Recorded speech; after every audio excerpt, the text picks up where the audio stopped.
Welcome everybody to our kind of podcast. I'm your host, Brandon Boyd, joined by my co-host, Michael Stanton and Nick Holt. If you're on YouTube, you can see Nick Holt as well. Follow us on YouTube at Our Kind of Pod. Stanton and I were just talking about our suddenly 100-year-old dog, Dubs. How is this not known more in the medical literature that the Huskies are in possession of a modern marvel? Yeah, it's got to be a world record, right? 100 years old. Looks pretty spry for a 100-year-old dog, to be fair to him. Yeah. So, yeah, we're talking human years, correct? Yeah, 100 human years. So that's a 700-year-old dog, I think is how that works. Yeah, it's so funny. The UW athletic department has been pretty good about this over the past few decades, actually. Discovering Dubs is 100. And then remember when they had that thing going for Husky basketball that was like the arena thing, winningest arena in because it hasn't been torn down or renovated or whatever. Like it's like on this exact site we have won more games than any other site in the country. Yeah, that was like at Rutgers. So they were like the birthplace of college football. It's like nope. Hey, that's right though. That's actually factually correct. And whereas like using the arena thing is kind of odd. Yeah, that was a less of a stretch, but just in terms of like things that get fans excited, you're like, yeah, I don't know if I need 4 qualifiers to determine that this is an arena I want to go to. A lot of filters there to get to that desired outcome. Yeah. Meanwhile, I get to watch Nigel Williams-Goss led Husky team lose by 4 to Cal or something. Yeah. Anyways, that's not where we're here. We're talking about much happier things in the Husky athletic department, which include a spanking of Michigan State on Saturday, although it could have been more of a spanking, 39-28. And this offense that we have, this modern scoring points, getting yards thing that's so fun to watch, led by offensive coordinator Ryan Grubb, relative to last year is just so night and day in terms of like what offense looks like and the ability to move the ball. And it got me thinking, what would a Ryan Grubb, current offensive coordinator, versus John Donovan, offensive coordinator from the last 2 years, chess game look like between those two? So what do you think? What comes to mind when it's those two locking horns for a chess match? Well, I immediately looked up what the minimum number of moves to get into checkmate is, which is, so I have the fool's mate. It's 2. So It's called a fool's mate. I have the Wikipedia page up. It's the first paragraph here is, in chess, the fool's mate is the checkmate delivered after the fewest possible moves from the game starting position. It can be achieved only by black giving checkmate on the second move with the queen. The fool's mate received this name because it can only occur if white commits an extraordinary blunder. Sound familiar? Maybe last year, perhaps. Yeah. Even among ranked beginners, this checkmate rarely occurs in practice. That's a good one. That's what it would be, I think, between Grubb and John Donovan. It'd be like Ryan would get to the board and be like, John, those are checkers pieces. This is an entirely different game than what we're talking about here. King me. It's like playing chess. Oh God, no, I had a few. I mean, John Donovan refusing to use like, how the pawn can move up too. It's just nope, only one going up the entire, and only up the middle or a half square. Yeah. And meanwhile, Ryan Grubb is like, I don't know if you've seen Queen's Gambit when she's just like on Quaaludes and like the board is moving around in 4 dimensions. That's how he sees things. It would be quite a mop up. I'll say that. And I do you remember I forget if it was at the Michigan game or something, but they were like, John Donovan's going to go up to the booth and start calling plays from up there. And then they asked Ryan Grubb that this year, and he's like, why wouldn't I be in the booth? It's like an emotion-free environment, and I can see the game better. It's just like, I can focus on my job. I don't get distracted. Like we all kind of like strive for that, being able to focus on our jobs, right? In order to succeed. Just seems like it would make sense for John Don there, but it's kind of an interesting question of whether all of that Jimmy Lake experience is worth it to get to where we are now. There's a lot of season to play left, but things are pretty good. And so I think we need to start getting more comfortable with this idea that Ryan Grubb and Kalen DeBoer, but I think he's less likely to leave. Ryan Grubb's name is going to start coming up a lot for jobs after this year, which is a little scary, but that's good program shit. Yeah. And he's, always been for the most part, connected with DeBoer. So I feel like sort of similar to Lake with Peterson. I just get the sense that he's less likely to jump ship off of, the first offer, like kind of like what Lake did, where he certainly got head coaching offers and he did not take them. Now, who knows if he knew well in advance he was going to be getting the UW head coaching role, but I think it's somewhat similar in that regard. Yeah. That's the feel I get. Did you see the Chris Peterson quote about what he thought of Michael Penix Jr.? No, I did not. I think I saw it on Twitter. He said, makes me kind of want to get back into coaching. Oh my.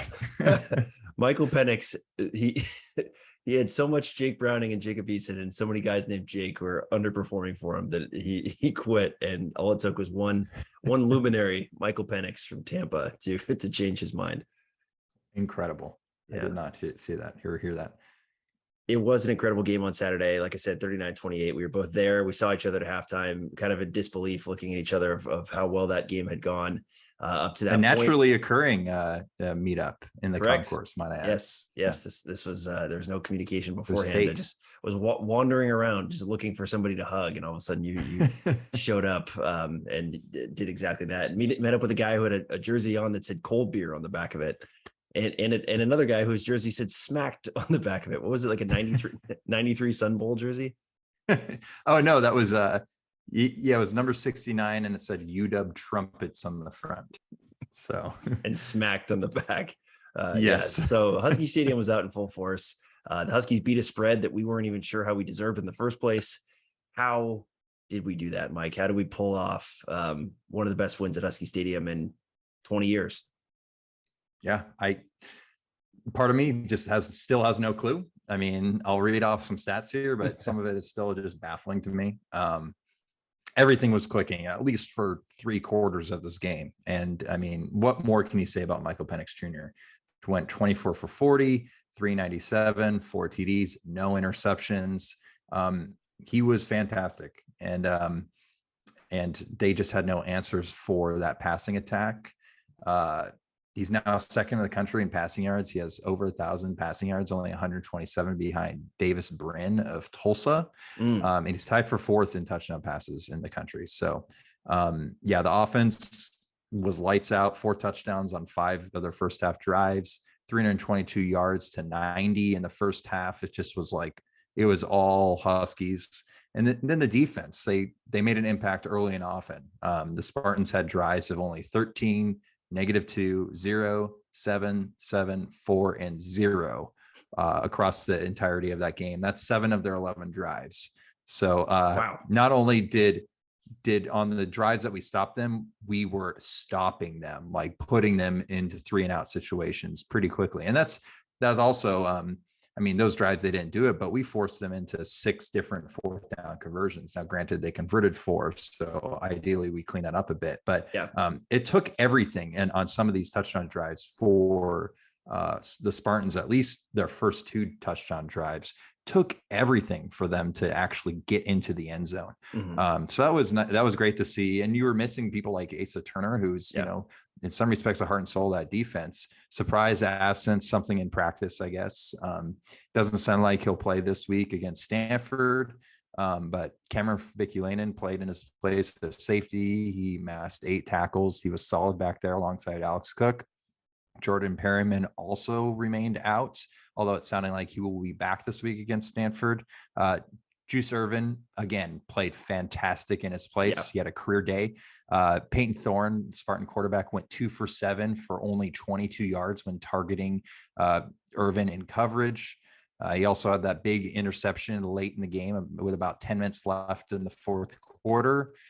So I don't know. Does he keep that starting job when Perryman comes back? We'll wait and see. But other than the final quarter, which we'll come on to here in a moment, almost every facet of that game for the first 3 quarters was perfect. I don't even know where to start, because there so much of what you said is dead on, of just like all facets of the game were incredible. And I think, taking it all with a grain of salt, that like you don't have Jackson Kirkland, you don't have Jordan Perryman, you don't have Asa Turner for this game. And, that's 3 of your, I don't know, like on paper, 10 best players maybe. And to not have those and to, granted, Michigan State didn't have their best receiver either, and a couple other guys were out, but I don't know. It's just for it to be as easy as it was I think the most mystifying part. Like, we're not talking about some, crazy trick play that pulled it off. Like, it was just kind of the Huskies doing whatever they wanted to do against a Big Ten team that, not a lot of people gave a chance for us to go against. And so I think, the passing game, like, there's no part of the passing game that feels weak right now. The downfield throws, the intermediate throws, the motioning of players constantly, picking up the blitz, attacking the middle of the field. There's 2 plays, the kind of crossing route to Jack Westover, and then another one to Devin Culp, that kind of like they clear out the entire field, and then those guys are just wide open in the middle. It's like they are scheming things open and they're happening. And I think a lot of it goes back to like the Penix success, the offense success is just the offensive line success. And it's just, speaking of Jimmy Lake and John Donovan, like, remember that hot air we were fed last year of like, that's the strength of the team. Jimmy Lake said that, and then they were abysmal going into that. Now it's like, was that there all along? And I kind of think it was. Like, the receiving group, like all of this, there was a lot of this there. There just wasn't people ready to put the keys into the ignition and turn them up to how they could be. I mean, did we hear Jacoby Windman's name at all on Saturday? No, this was the guy who was leading the nation in sacks, just was a complete non-factor against 2 tackles who are basically, rookies, newcomers in college football. The Michigan State pressured the Huskies on just 1/8 of the Huskies dropbacks, according to Bill Connolly. And that pressure percentage was less than the Michigan State blitz percentage. So Michigan State's blitzes weren't even resulting in pressures. They picked them up and they did whatever they wanted. And to be there is like, I think, again, a lot of this is in context of last year, but it's just like, I can't believe we're here so quickly with this team. And, I'm really thankful that this is our coaching staff, because clearly they saw the recipe here and diagnosed it quickly and have instituted things very quickly. Yeah. You mentioned Windman and just not the Michigan State not being able to get any pressure on Penix. A lot of that had to do with Troy Faltanu and Nate Kalepo, who played brilliantly on the left side of the line. This was an offensive line last year that wasn't that great as far as I'm concerned. I mean, certainly couldn't do much in, run blocking. And they just didn't even give up a single sack to the team that not only had the individual leader in sacks, but they were the team leader in sacks. And barely any hurries or pressures for that matter. So that's one thing. And now there's conversation of, well, how do you fit in Jackson Kirkland, who should be playing this coming weekend, according to Ryan Grubb? How do you fit him into this starting offensive line? He will start at left tackle from what we've been told, but there's actually now an argument that an all-conference player like Kirkland might not deserve taking back that left tackle spot, given how good Faltanu's been playing, or maybe playing him at left guard, which he played right guard previously in his career.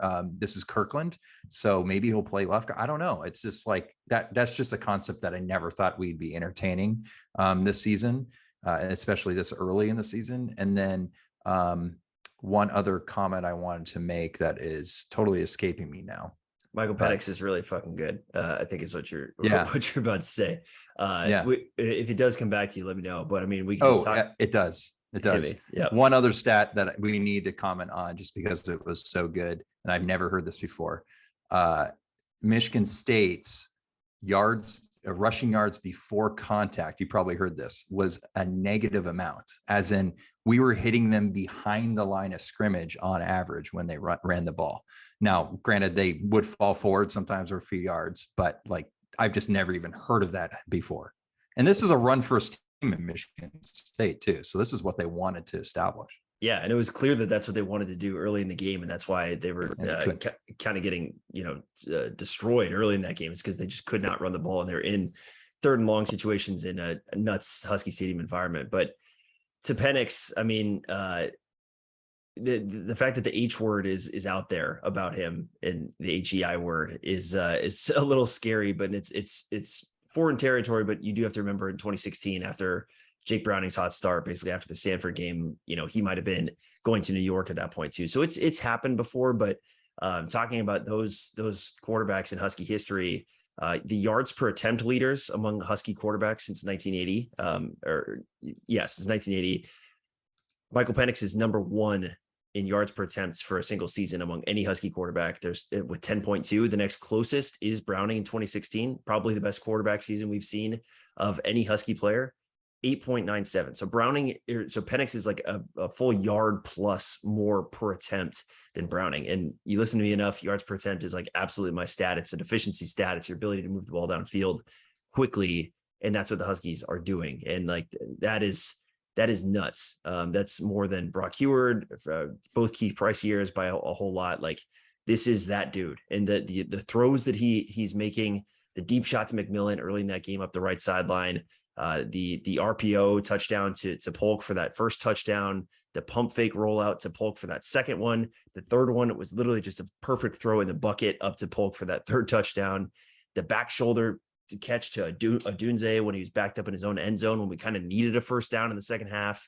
The throw to Talapapa. I mean, like, this guy is spreading it everywhere on target and throwing dimes. And it's crazy. Like, people who watched him at Indiana were like, yes, kid could be pretty good, are stunned by what they're seeing right now. Yeah, he is a better version of himself now than he ever has been. Like you mentioned, the back shoulder throw to Talapapa. That's just a ball that the defender cannot defend. I mean, Talapapa's draped in coverage, and he puts it in a place that only Talapapa can catch it. Same can be said about that big third down conversion. We were in our own territory, and it was in the second half, and it was like 3rd and long, and he threw it before Rome Adunze even made his break. Yep. And Adunze's just there, and that's also a product of having talented skill players like Adunze.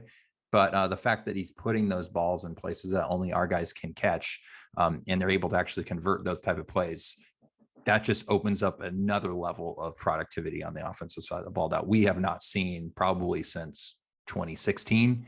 I mean, right now we are more productive, I would guess, than 2017 or 2018 as well. And, those are also Jake Browning years, but this is, and we're early. I know that it's only 3 games, but this has been incredible so far, as you can probably tell. In the 5 seasons we've been doing this, I think it's 5. I don't ever remember us talking about back shoulder throws. Like, no. It's just never been a part of the deal. Obviously, that's like just a staple of efficient offenses, that they can do that. Like, it's hard to defend, so you do it, but it's hard to pull off. You gotta nail it. And now it's on our table, and it's kind of crazy and weird. But a question for you. So the 3 leaders for Pac-12, at least, the big award, sure, Penix probably deserves to be in there. We'll see how things shake out. The award that's probably more achievable is Pac-12 Offensive Player of the Year. The 3 candidates for that right now would be Michael Penix, Caleb Williams, and Bo Nix, all 3 transfers. Do you think that they earned their jobs, though, to get to that point? I mean, I think Penix earned his job. He was clearly the best player. I know what you're going at here with the Brock Heward angle, but this is why they went out and got this guy. And Caleb Williams and Bo Nix is like, you have an opportunity to upgrade the quarterback, the most important position in the field. Why not? You take it. And imagine us benching or not starting. Imagine us starting Dylan Morris over Michael Penix right now. Mm-hmm. Is that what Brock Heward wanted by saying that a few weeks ago? He still has not deleted the tweet, by the way. It's still up there. That's incredible. And to close this down out of how the Huskies pull it off, I think we kind of said it, but Husky Stadium was a main character again. Like that was, I don't go to a lot of games, but try and go to 1 game a year. It might not even be at Husky Stadium. I hadn't been to Husky Stadium since 2019. But that was the loudest it's been since definitely the Stanford game. And that was not even a full Husky Stadium. There were plenty of open seats around where I was sitting up in the nosebleeds in section 327. And, so that was not even the best bullet. And that was still nuts in there. It was loud. I had not heard it that loud in a long time, probably at minimum 6 years, probably going back to that Stanford game we talked about. I mean, the last few years, I mean, I don't have to say this for people to know this. They already know this, but the last few years they haven't felt the same. And I know last year was an obvious one because we, were terrible. But like even in the couple years before that, it had a feeling that we were like just kind of treading water. We weren't super exciting. Yeah. Even though like in 2018 or 2019, or 2018, we technically went to the Rose Bowl, but like there was the trajectory after 2016 was definitely a slow downward trend. We weren't doing anything that creative. It was the typical kind of Peterson offense where it's like pretty calculated, but sort of boring at times. And that translated over into attendance and just the overall atmosphere in the stadium, and the late kickoffs obviously don't help with attendance either. But yeah, that was the loudest I'd heard in quite some time. And it felt like the old Husky Stadium that we both grew up being used to. Whereas you walked in there and it's gonna, your ears would be ringing when you left the stadium type of situation. So that was awesome. And one of the coolest things, maybe the second coolest thing behind us, just frankly, just winning the game. That was probably the second coolest thing for me, at least, because it felt like, it's like, whoa, this is what this program can be. And this is what we can be as a home field advantage type of situation. And, this place can be really challenging for people to actually come in and win a football game. And clearly, I think the fans played a factor. And I mean, obviously we weren't the difference because we were up by so much, but we definitely played a factor in that game. Yeah. And if nothing else, it feels like, you get the reverberation from the team that, kind of tells you that, of just like the thankfulness for that. I don't necessarily think that storming the field was necessary after that game, but like it's cathartic. Like you said, the last few years have been really rough. There was a COVID season taken away from that student section, and probably more games that they missed if they were, at home that following year, or missed, weren't able to come back or whatever. And so to have that opportunity, it's like, fuck it, go out on that field, man. It's like, you might never get that opportunity again. I've been there. It's as cool as it can get. So I mean, that was, like you said, very cool. I mean, I left Husky Stadium, my hands hurt from clapping so much. My brain hurt from just the noise and like screaming. And it's like that's what being a fan feels like in college football. You're revved up, you're getting performance back from the team, and you feel like you have an impact because it's so freaking loud in there. And that was the case for that game. So a hell of a game, and we're about to nitpick it by talking about what happened in the fourth quarter, which was not as fun, when the Huskies kind of slipped up a little bit, definitely put took their foot off the gas. Just kind of in general, I mean, how would you kind of diagnose the lack of crispness in that fourth quarter? Yeah, that was incredibly frustrating to me, just because it was such a complete performance up until that point. And then, I didn't obviously know how it would finish at that point. So I started to get a little nervous, to be honest, because 10 points or 11 points is nothing in college football. And Peyton Thorne and Coleman and Barker were starting to just ball. And it was like, fuck, they're catching everything right now. We could not stop them. I mean, thank God that we had that interception with about 9 minutes left by Julius Irvin. Granted, even with a short field, we stalled and we had to kick a field goal.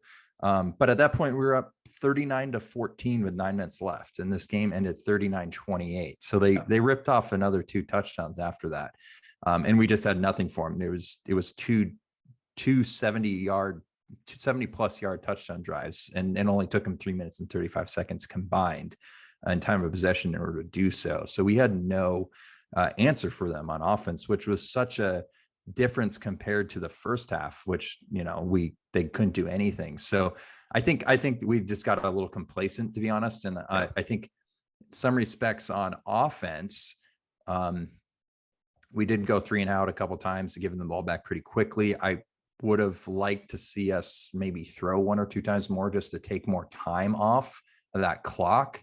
But then again, Ryan Grubb in his press conference earlier this week did say that you're kind of walking a fine line, because you want to maintain that explosive edge while also, understanding the situation and taking time off of that clock. So it is a fine line to walk, but the coaches preach it all the time. You got to finish, and finishing is one of the biggest things that you can work on and be good at in this game. And that's definitely something we didn't do a great job at it this past weekend, but we were fortunate in the fact that we had quite the padded advantage in the score department at that point, and so it didn't make a difference.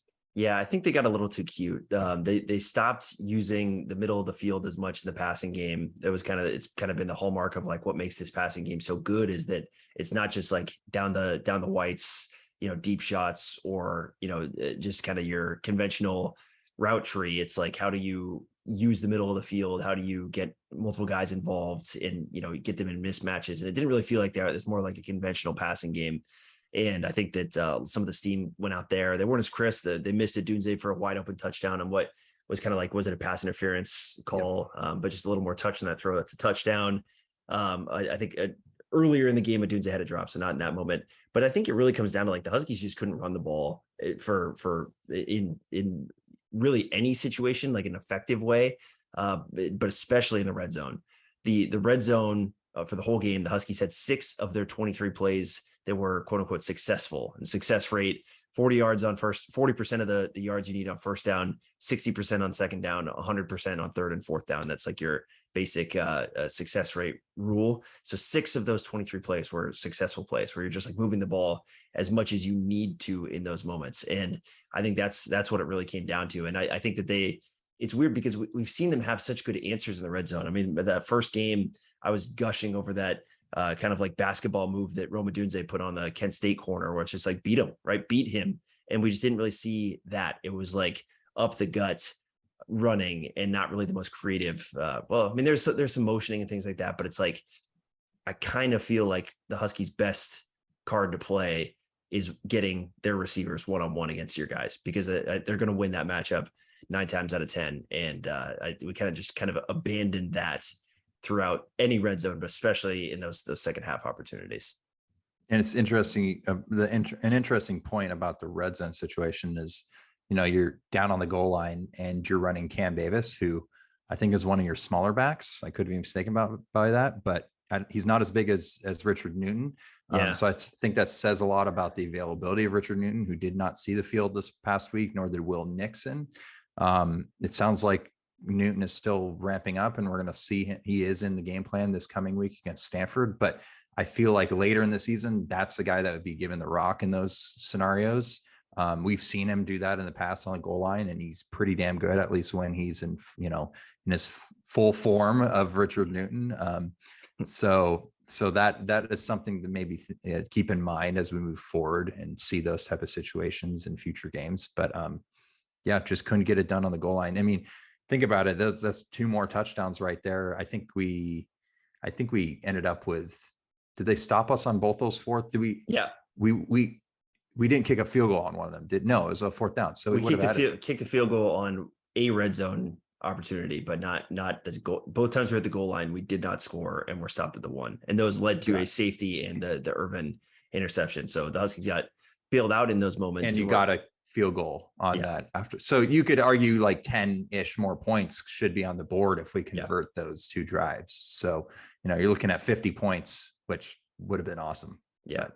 And you know what I don't need to see at the goal line is our H-word quarterback taking sneaks after his season has ended on injuries. It's like, I don't know. It doesn't, I get it. That's a great play, but if you can't pull it off, like that's where he could get hurt. And so, that was a little frustrating because that was like the last resort in both those shots. So none of that. Penix had the sneak early in game 1 against Kent State. I'd imagine that the Kent State front is a little bit of a different story than the Michigan State one. So let's be careful with our boy. Obviously, you can't wrap him in duct or in bubble wrap the whole time, but that's just an easy one to me. That's like, I don't know if it's worth it with how good he is.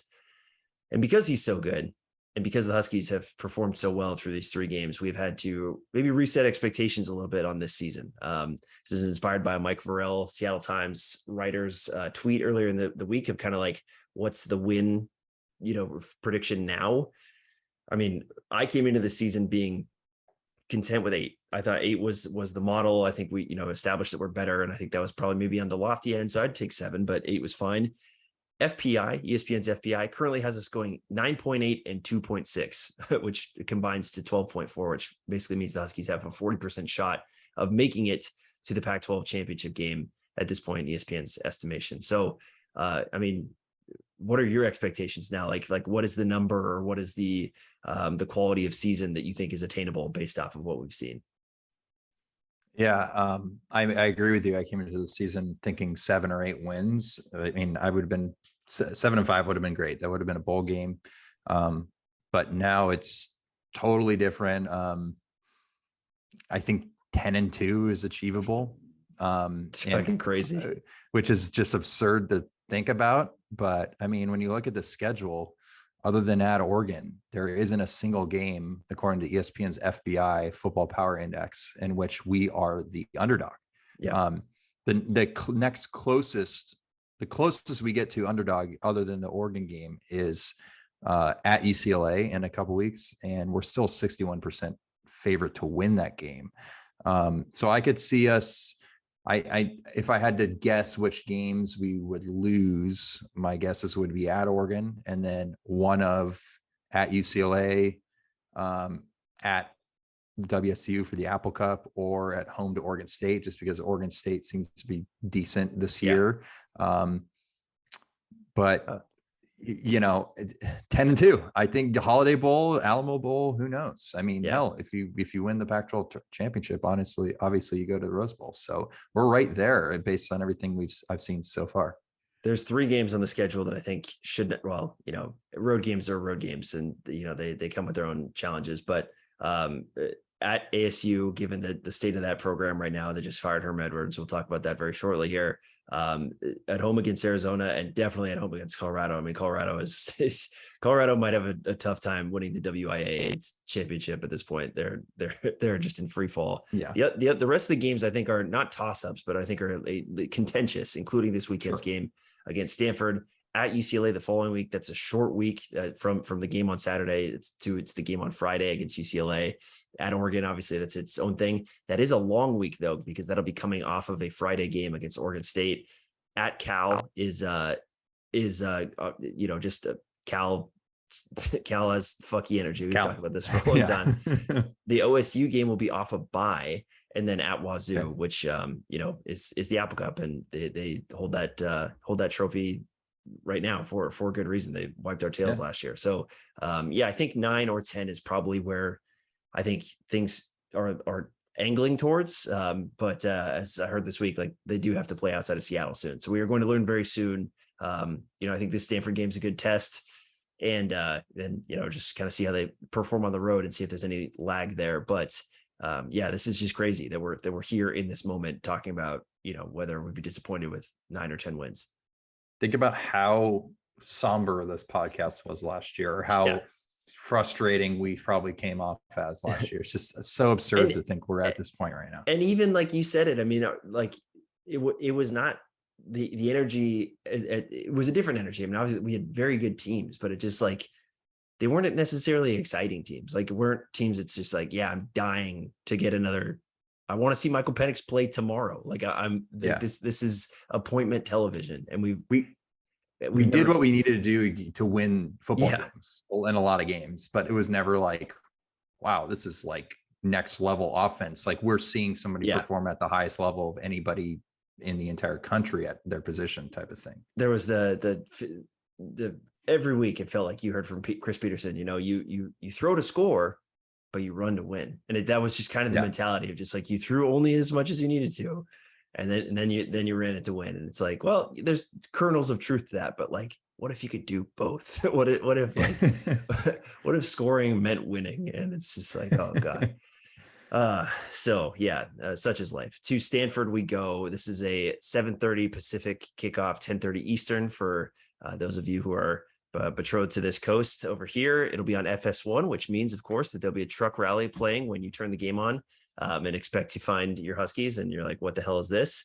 So get used to that. And then, this is not necessarily your uncle's Stanford, but still a lot of the same elements are there. David Shaw is still the coach. Tanner McKee is still a quarterback, which was the case both those things for last year. But what do we need to be ready for with this Stanford attack getting into Saturday? Well, you mentioned Tanner McKee kind of everything starts and stops with him. He is their guy at quarterback. Potential first round pick in the 2023 NFL draft. The stats might not jump off the page, but he's another one of those like arm talent dudes like Skinny Eason. He just kind of has all the things that NFL scouts are looking for. He's got to be tall, right? That's yeah. I'm not looking, but I'm sure he is. It's an interesting time for Stanford. They've been on a downward trajectory for the last few years. Tanner McKee is 6'6". So yeah, that's why. He is the prototypical passer. He's like Jacob Eason 2.0. They've been on a downward trend for probably 3 or 4 years now. And I think part of that has to do with David Shaw just trying to run an antiquated system. But he, from what I've read, and we've talked about this a little bit off air prior to this, but he's trying to pivot a bit here. And he's running what is called a slow mesh RPO, which is something out of Dave Kloss's book at Wake Forest, which is from what I've learned is challenging because it really puts the secondary in a bind of like, okay, are they actually handing the ball off here? Or are they actually throwing? It's a situation where instead of reading the play, it basically holds the ball in the running back's chest. He initially does that, then reads the play, and then makes the decision. Whereas a traditional RPO is more like he reads the play and then he either hands it off or doesn't, or just puts a fake in. So this is like a very elongated, like 2.5 seconds or 2 seconds of RPO versus a normal RPO run pass option is like a half second. It's much quicker. So it creates difficulties for the secondary. You could see some potential deep balls as a result of blown coverage if it's not played correctly. Something to also keep in mind, if our secondary just commits to the coverage, then you have a huge gap between our secondary and the actual ball itself. So it can open up some huge pockets for chunk plays on the ground. So I'm sure this is getting drilled into the defense as we speak, but something to keep an eye on this weekend. Other than that, they're out. Their star running back, EJ Smith, the son of Emmitt Smith, he is out this week, which is a big loss for them. He has 30 carries, 206 yards, and 3 touchdowns so far this season. Yeah, big receiving guy too. Yep. Speaking of receiving, Ben Urashek, I believe he's one of their tight ends. He killed us last year. He had like 90 yards. He led the team in receiving yards. He had I think it was 35% of their total yards in that game last year in that 20-13 loss to them. So somebody to keep an eye on. Stanford's also just so far they've been pretty successful on offense. Their offensive success rate is 11th in the country, which is basically how many plays are positive EPA or expected points added over their total plays. So 11th, pretty good. Yeah. So they're efficient and they will be a handful. Urashek, the guy you just mentioned, also had a 50-yard rush against USC. So I don't know what that looks like, but a tight end who can put a 50-yard rush together is obviously someone you want to pay attention to. So McKee and Urashek are probably the two names to highlight there. And Stanford, they beat Colgate 41-10. I believe lost to USC 41-28. But they moved the ball extremely well against USC. They had a 13 and 11 play drive that were deep into USC territory that were both killed by turnovers. So had they been able to score on those, that's an entirely different game. And so this is a team that can move the ball. And so we'll get a good offensive test or defensive test on Saturday. On the other side, USC averaged 11.37 yards per dropback on them in that game. So we talked about Penix having an amazing season, averaging 10.2 yards per attempt, add a yard on top of that. So USC was able to dice them up in the passing game. Hopefully Washington can diagnose that and do the same and turn them over, because that's been a huge part of Stanford's kind of issue with USC is turnovers and the inability to force them themselves. But again, David Shaw is still the evil mastermind on that side. He wants to squash you and play keep away. Last year, the Huskies won. The year before, in 2020, this is the only loss of that campaign for the Huskies that was in Husky Stadium. Stanford went 12 of 15 on 3rd and 4th downs. The year before, they went 7 of 15 on 3rd and 4th downs. The year before, 8 of 17 on 3rd and 4th downs. And 2017, another loss, 11 of 19 on 3rd and 4th downs. So this is what Stanford does. They want to get it to 3rd and 2, 3rd and 3, and then beat you over and over and demoralize you in that way. And that DNA is still very much a part of David Shaw. So let's hopefully avoid the boa constrictor, because I think some of our most frustrated podcasts have been post Stanford games. I was just about to say, as a viewer, that it is so frustrating to watch, because, you get the 3rd down, you're like, okay, we could get off the field here. And then they just convert one after another. Yeah. I think you said 11 for 18 in 2017. And I think that was the game at Stanford that I was at. And it's just like, what the hell is going on? Like, we are a much better team than this, and we cannot do anything. That was JJ Arcega-Whiteside was the recipient of a lot of those. Yes. Yeah. Yes. Mm-hmm. So at Stanford, hopefully a much more fun game than those coming up on Saturday. But lots of stuff going on in the Pac-12. We're gonna head to Klub Kliavkoff, get the fist bump rolling, disco balls out, strobe lights.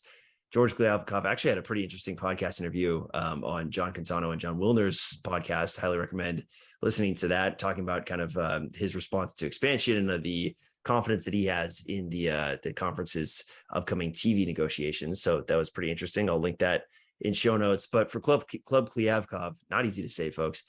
We are going to break down the games that happened in the conference last week. We'll go as quickly as possible. Stan is going to take the 3-0 and 0-3 teams, of which there are 5, well, actually 6 in the conference. But we've already talked about UW, and then I'll take all of the misfits that are not either 3-0 or 0-3. So take it away. How about you start? Well, you pick. Where would you like to start?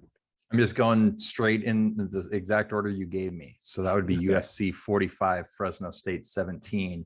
Unfortunately, Jake Haener did get knocked out of this game. He got rolled up on at the start of the second half when it was 21-10 Trojans, and he didn't return. I don't think he probably wouldn't have made a difference in this one, but it's Jake Haener, so you can never count him out. Kind of just of note, former Husky note, I should say, Terrell Bynum did make his first catch of the season, 1 reception for 29 yards. So he is on the board technically in his USC career. You're welcome back anytime you want, Terrell. If you're not liking it down there, please come back. Even though we have plenty of receivers, and he was still one of my guys. It makes you wonder what he's thinking when he sees Michael Penix just slinging around the park. And also another person we didn't mention, but longtime commit, now Michigan State Spartan Jeremy Bernard, who I don't think he had a catch, or if he did, it was maybe one. I wonder what he was thinking on that Michigan State sideline this past weekend. I think I heard that Irvin's pick was when he was guarding Bernard there. Really? That's what I had heard, but I'd have to go back and look at that. So yeah, that might have been his contribution. Yeah, he was kind of thrust into a starting role. He's normally their 4th guy. They run with 3 starting wide receivers, but his name is escaping me, but their top receiver was out. So Bernard definitely saw a lot of playing time. Jalen Reed. Yes. Yeah. The other guys they had behind him, though, I mean, that Coleman kid, Keon Coleman, was everywhere. So solid. If they had Reed too, that might have been a different story. But anyways, to the misfits, Arizona winning 31-28 over North Dakota State. That sounds bad, but that's, in my opinion, this is a legitimately impressive win for Arizona to beat a national powerhouse, North Dakota State, who regularly kicks the shit out of everyone they play and either scares the hell out of or beats basically every FBS team that they get to play. Arizona was down 4 entering the 4th quarter, pulled it off. So Jed Fish, he is the Kingslayer. He has beat one national champion. Let him and let Arizona play Georgia next, just to be fair. I think that's give Jed Fish his birthright of beating Georgia. Welcome to the Fish Bowl, baby. Jaden Delora did not have an interception this week, so that's pretty good for his standards. So and they did better than the other in-state Pac-12 team that I believe you will be talking about here in a moment. But the next one I have is UCLA 32, South Alabama 31. This one was not great. Watch the ending of this one at our tailgate. My notes here: make the fake field goal make sense. South Alabama went for they had a field goal opportunity while up by 2 on UCLA's 22.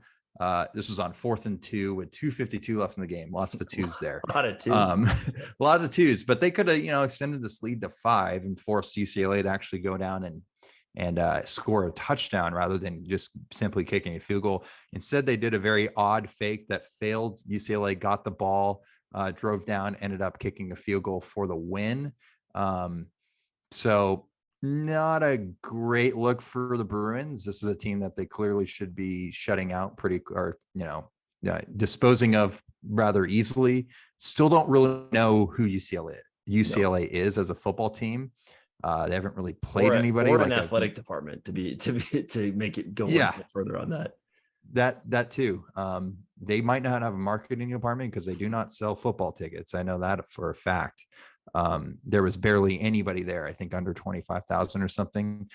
But it's going to be very interesting when we go down there in a couple weeks on Friday night in the Rose Bowl, because we could be seeing a solid team or we could be seeing a team that is kind of garbage. Yeah. So that's an interesting one to keep an eye on. I don't remember who they have this week. They get a nice tune-up. They basically have a bye. They play Colorado, so they finished the directional Alabama portion of their schedule and now get to play Colorado. So, congrats, Chip Kelly. Arizona State, as promised, lost 21-30 at home to Eastern Michigan. Eastern Michigan running backs went a combined 48 carries for 324 yards, 6.75 yards a carry from Eastern Michigan running backs. We talked about competitive penalties for ASU last week.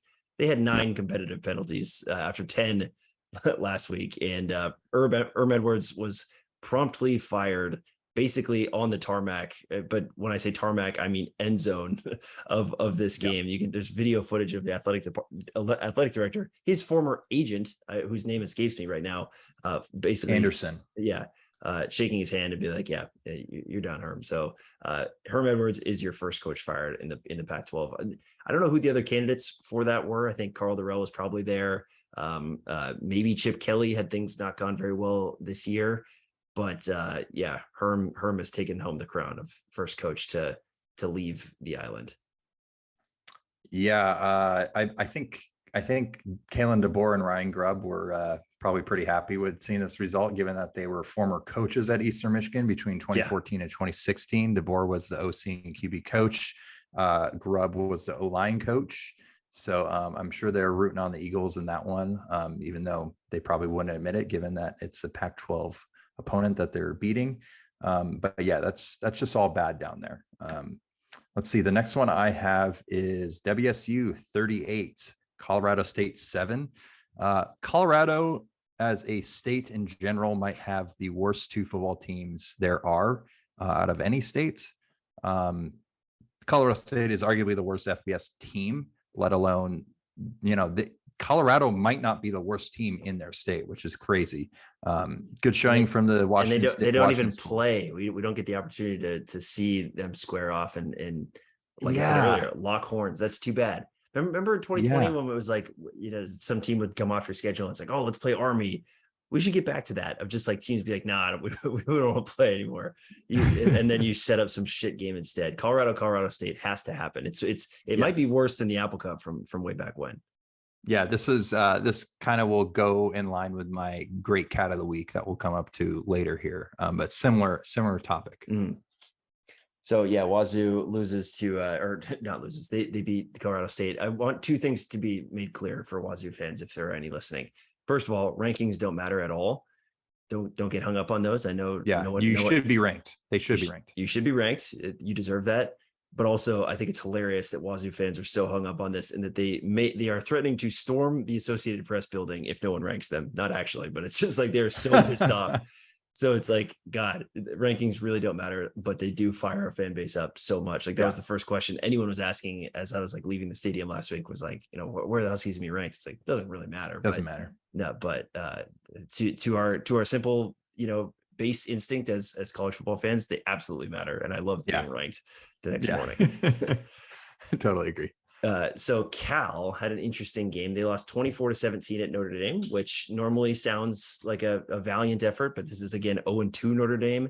There was a bullshit offensive offsides call that led to a Notre Dame touchdown that put Notre Dame from field goal position to giving them a first down, and then they're able to score on that drive. That was really too bad. Cal just isn't very good offensively, as basically is the case for every Justin Wilcox team, but they do have two freshmen that I think are worth saying, and just a limited bit that I got to watch of that game Saturday morning. Running back Jaden Ott is legit. That guy can absolutely play. And then they have a receiver, J. Michael Sturdivant, who also can ball. So there's two Cal freshmen who, like, they can get a quarterback to get them the ball. They could be pretty interesting. But as we know, both those guys will transfer to USC because that's how things tend to work these days. Yeah. Yeah. Oh my gosh. Speaking of Colorado, we have an entire podcast about my thoughts about that. Yeah. Yeah. Speaking of Colorado 7, Minnesota 49. We obviously talked about how bad Colorado is. They've been outscored 128-30 so far this season. AD Rick George published a statement on Sunday saying they were disappointed in the results thus far, but were working on fixing things, and that Carl Durrell and the staff and the players were working very hard. Thought that was very strange to see. I've never seen that come out, like, hey, we're garbage, but we're trying. You know what that translates to? I don't know. It translates to, this will all be over soon. Yes. Well, maybe the buyout right now for Carl Durrell, if they want to fire him before January 1st of next year, is $11.4 million. Jesus. And if they fire him on or after January 1st, that drops down to 7.4, or then the following January 1st, 4 million. So he's under contract through the end of the 2024 season. And if they just want to part ways with him, they're going to have to pay him a lot of money. So yeah, it's not looking great in Boulder. Kind of questioning that whole hire, because Carl Durrell was like, I hadn't heard of his name in 10 to 15 years seemingly before they hired him. So that one's not looking good. What if Colorado does it? They fire Carl Durrell, and then we get the tweet that says Colorado hiring former University of Washington offensive coordinator John Donovan to be their head coach. I thought you were going to say Jimmy Lake, but either or. That's an interesting one. His name will pop up at some point as a head coach. It will. It's got to somewhere. I doubt it, but as a position coach or a coordinator, I think it's only a matter of time. To Utah we go. Utah won 35-7 over San Diego State. San Diego State averaged 2.9 yards per pass and 3.3 yards per rush. So Utah just did that thing where they beat ass for an entire game. And this is what Utah does. They lose early in the season. Last year, the incredible year, they almost beat Ohio State in the Rose Bowl. They began their season losing to BYU and to San Diego State. So that's what they do. They lose early in the year, absorb light from the sun, and then unleash it upon everyone. And that's the Kyle Whittingham model. So while you may have written Utah off after the Florida week, they are here to beat ass very soon here. Yep. The last one for at least myself, Oregon State 68, Montana State 28. This one kind of surprised me a bit. I mean, I thought that Oregon State would win this, but Montana State is one of the best FCS teams there is. So I thought it'd be a little bit closer than that. Beavers get USC this coming week, and then they travel to Utah. So it's really kind of, the brunt, the full force of the season is coming over the next couple of weeks here. We'll see exactly how good this Beaver team actually is. Interesting side note, this game was played at Providence Park in Portland, where the Timbers play. I did not realize this until I started seeing photos and videos from the game. I was like, what is going on here? Has to be related to the construction currently going on at Research Stadium. But it was sold out, 25,000 capacity in there. I think it's actually listed as like a 21,000 capacity stadium, and they sold out at 25,000. So they figured out ways to fit more people in there, but it looked like a fun environment nonetheless. My thought with that is that they probably did that, one, because the construction at Research don't need to have all the games there. If you can, sure, give you an extra week to have people work on the stadium. But then also the opportunity to just go to Portland and showcase there. You have a ton of alumni in Portland, I'd imagine, or in Southwest Washington, going down to that game, making it easier for them to connect to the team. Recruiting, I think that's a great idea. It's like WSU when they played in Seattle all those years. It's why Gonzaga comes to play in Seattle too. So I mean, I thought that was very smart, especially for a game like Montana State, where it's not really about the ticket revenue. in a way that other games were. So Oregon State continues, I think, to do really smart things as a football program, that included. But the poor Beavs, apparently the Revolution will not be televised, because the next 2 weeks that they have games are against at USC and Utah. And those are huge games. Oregon State, if they win one or both of those games, they are looking fantastic. Both of them will be on the Pac-12 network, and the Utah game will be on at 11 a.m. Pacific, which is insane, and so stupid that our conference works like that. I get it. It's like some thing's been written up, at least for the USC game. I heard that explanation. It's like, whatever, it makes sense, because essentially the networks want access to put USC on games later in the year. But the Utah thing, what are we doing? Utah should be spotlit too. And and Oregon State should be spotlit. This is a team that genuinely, could win the conference or could contend for 10 games or 10 wins. And that's something that should be celebrated. Instead, they're buried on a network no one can find. This was noteworthy enough that Split Zone Duo, one of the college football podcasts we both listened to, even brought it up on their episode today about fans around the country who just flip channels when their team isn't playing. They flip between games. They can't even accidentally run across this game, because the vast majority of people don't even get Pac-12 networks. So it does have to do with the fact that, like you mentioned, that ESPNs and Fox of the world, they don't want to use one of their UFC or Utah selections on games against Oregon State or this early in the season. They're missing out. Once again, it is media conglomerates putting a damper on things in college football. Unfortunate. The liberal media has conspired against the Oregon State Beavers, and I've had enough of it. So Beavs, my heart is with you always, but especially in these trying times. Last game, the Oregon Ducks beat BYU 41-20. Bill Connolly said that it wasn't even that close. It was more of a 27-point margin. They hurt BYU in a bad way. Bo Nix looked good. The running game looked good. Oregon appears to have righted the ship from Georgia. I still don't think if they played that game this Saturday that things would be substantively different. I think Georgia's just that freaking good, but Oregon seems to have gotten things figured out, and the computers still really like Baylor. So BYU's win over Baylor was still considered a really big win. So Oregon doing that is pretty interesting. So good stuff from the Pac-12. I mean, this is usually not a joyous segment. It's usually, there's still funny shit or remember it's just doing all of that out of a job. But for the most part, this is good Pac-12 play right now. Yeah, I think we have 5 teams ranked this week, or we have more ranked teams than I think the Big Ten. Rankings don't matter, but they do. But they kind of do sometimes when we want it to matter. Psychologically, they absolutely do. Yeah, I've actually got the numbers for you on that coming up here very soon. And meow is my clue on that. Upcoming slate of this week, we've got UCLA at Boulder on again 11 a.m. Pacific. Oregon plays Wazoo at 1 p.m. That's a very interesting game in Pullman. Arizona goes to Cal. I think that's a very evenly matched game between those two. I think we'll learn a lot about those two teams. USC at Oregon State is at 9:30 p.m. The over-under of that game is 69 points, and that is so beautiful. It's a lot of points, and just anytime you get a 69 over-under, it's fantastic. And then Utah goes to play the Ghosts of Arizona State at 10:30 p.m. on Saturday as well. I'll be honest, I'm not a huge fan of you using Eastern times, but we'll let it slide. This is a Pacific 12 / Husky podcast. Just want to remind you that. Oregon State is my brain's all messed up from being on the West Coast anyway. So yeah, that's fair. Oregon State, at least this opening line that I'm looking at, only 6.5 point underdogs, so only a touchdown. That's pretty good. If only we had. I won't be able to see that game, but we had a very famous instance of Oregon State pulling off a big upset at USC or against USC at home. I don't know. Yeah, they better have Jaquiz Rogers at that game. He better he better be sitting in a throne next to the end zone. That'd be awesome. Go Beavs. Great Cats. This was teased a little bit earlier. Who are you bestowing this honor upon this week?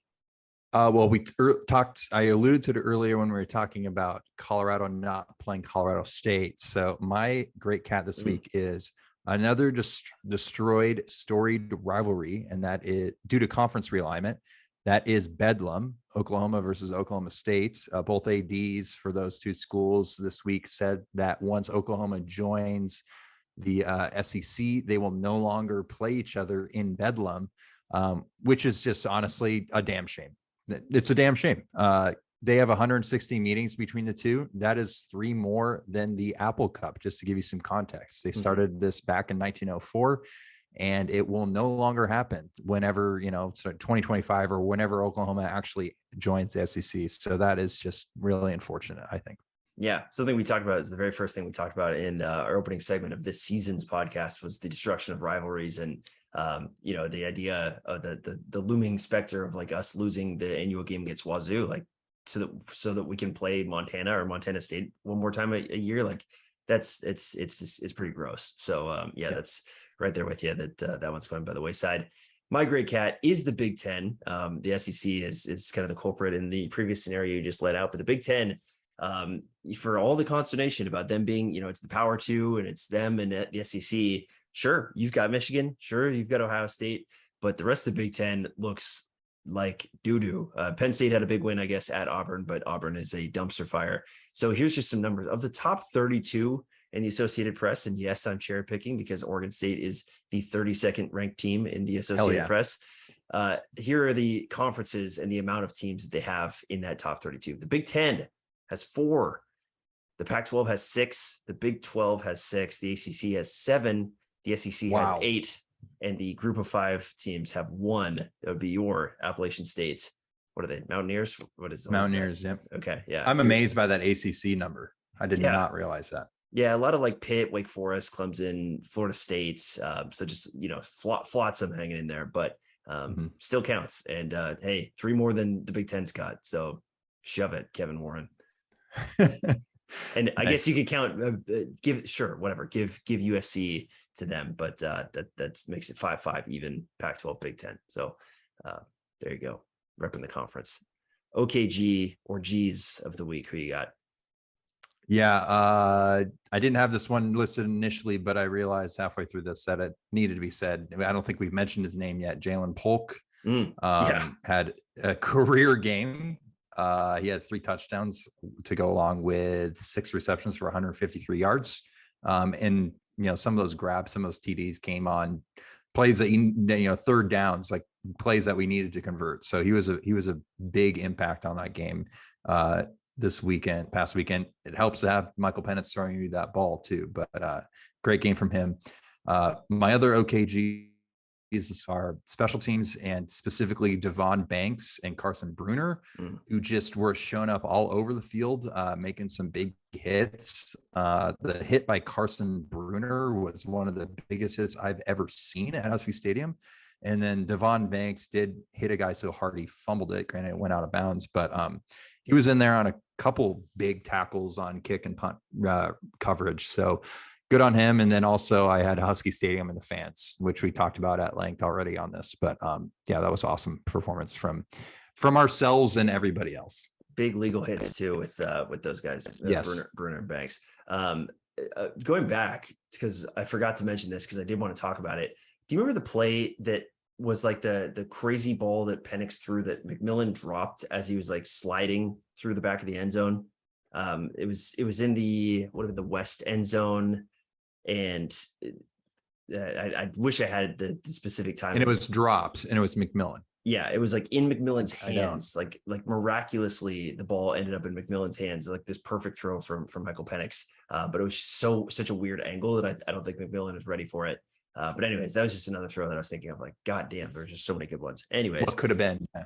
Jalen Polk doing the 1-2-3 celebration after the 3rd touchdown was super cool. I had the petty queen herself, Jen Cohen, as the OKG for this week because she decided to go into the ESPN broadcast meeting and serve cupcakes to Quint Kessenich, Mark Jones, and crew for their infamous cupcake drop about the Huskies non-conference schedule a few years back.